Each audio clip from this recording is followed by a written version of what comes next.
Life is made out of patterns. Days follow rhythms, shapes are efficiently sorted into categories, and you can't seem to stop drinking too much coffee. Simone Wola, who? Simone Wola is the student we follow from the Quandrix school on Strixhaven. She is also the character that made me learn the most words. For example, in her story she tries to prove the Forsani conjecture, which is a statement made on incomplete information. We are going to see that a lot, as theory is an essential building block of Quandrix and of Simone's story. Simone's own card is called Zimone Quandrix Prodigy. She is a 1/2 human wizard for Quandrix mana. She has two abilities that cost 1 and 4 mana. Both numbers stand for action and practicality in numerology, something that Simone needs to still develop. Her first ability lets you play a land tapped. Her 4 mana ability lets you draw a card, and if you have 8 lands, you draw 2 cards. Her flavor says, what are they complaining about? It's not like axiomatic leyline paratrigonometrics is hard. Yeah, see, I had to learn many words, but we'll get back to those. Simone herself costs a blue and a green, which were originally called Simic. In her case, it would fit better to call these colors Quandrix. This college is about thinking of theories with blue and then putting them to practice with green. In Simone's case, she struggles with the practical for now. Not because she cannot put simple theories into practice, but because her theories are so wild and complicated that these theories would challenge her current practical powers. Every student on Strixhaven is guided by 2 main teachers. With Quandrix, these are Kiana, who teaches substance, and Imbraham, who focuses on theory.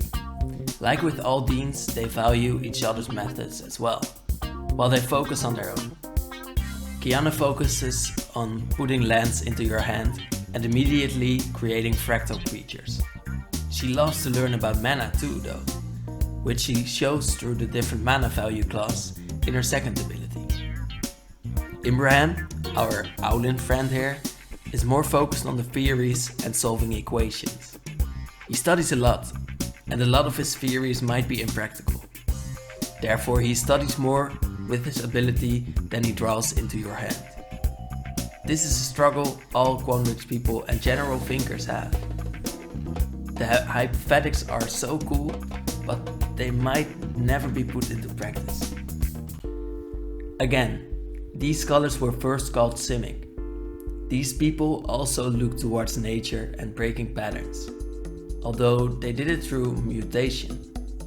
They were still aiming for progress in natural ways, well, according to the Simic, they are natural ways.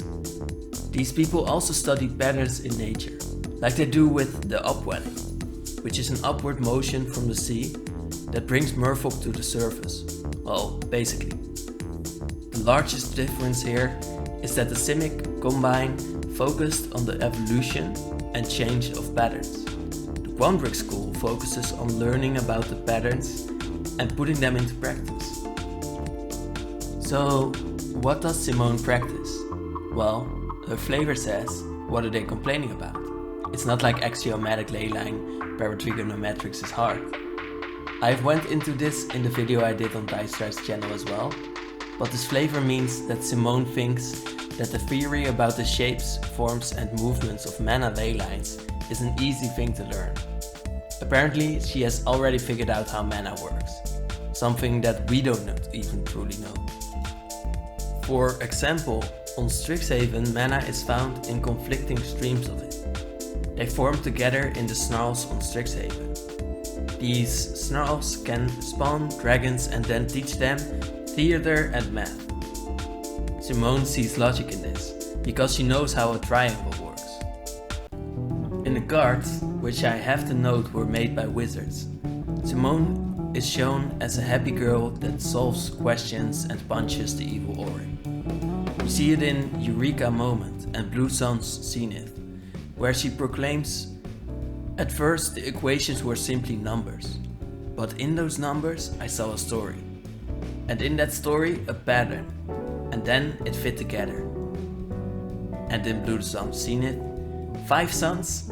Can you even imagine how hard the orbital calculations must be? I would give everything to tackle those equations, showing us how happy she can be with numbers. But like almost always, the characters could have been so much deeper. In her actual story, which I have to also note is also made by wizards, she is not only a numbers nerd, she is a girl that becomes friends with people from other schools. She is on a quest to find out what happened with her grandmother. Then, not that it matters for her as a person, but she has 2 dads, showing us how progressive the Quandrix can be. We need to be shown more about these characters. From her cards, you would never know that she has been kidnapped by the Auric. She was kidnapped because she might be able to learn how to time travel and teleport. Yes, Simone might be the most overpowered character we know. Maybe she is the next fairy. She has now found her grandmother, but we do not get to see them talk as her grandmother sometimes does not remember anything. Why? Because she erased her own memory, just so that the Auric could not get that information. Apparently everyone on Arcavios can be taught time travel and teleportation, and it will become a wild world if we actually let this be canon. In Simone's own flavor, we saw her talking about ley lines. Ley lines are an old concept in Magic the Gathering, where mana can sometimes be sensed. Ley lines manipulate the world they are on, shaping it and even making the creatures of it act in certain ways. On Amonkhet, the ley lines were linked to its gods, and by altering it, Bolas could alter the behavior of those gods. Nissa has been seen talking with ley lines too. And then there were the Eldrazi, who hunt ley lines and try to destroy them. So these must be pretty special. And now we add another leyline manipulator to our mix, with Simone and most Quandrix mages being able to learn about them and then later maybe use them to their advantage. So how does Simone want to be played in Standard? Well, she does everything that's important in Magic. She ramps and she lets you draw. She wants to be in a deck with a lot of big value cards and a lot of extra ramp, so that you can use her abilities. She is not as much as a finisher, but more a mid-game accelerator. It's not as much your goal to get her to 8 lands ability, although it can be strong. You would rather play her with other cards that want a lot of mana. Like with our well-known Giant of course, but more importantly, we have a flavor win with Leyline Invocation. Simone is studying ley lines by putting lands into play and ramping to it, and then lets you play a big creature, which does not win you the game yet. You can get there quickly because Simone makes putting lands into your hand a lot better. And with these, you can get a lot of lands quickly, enabling Simone to really shine. And how do you win with giant symmetric creatures? Well, also with a flavor win in Master Symmetrist.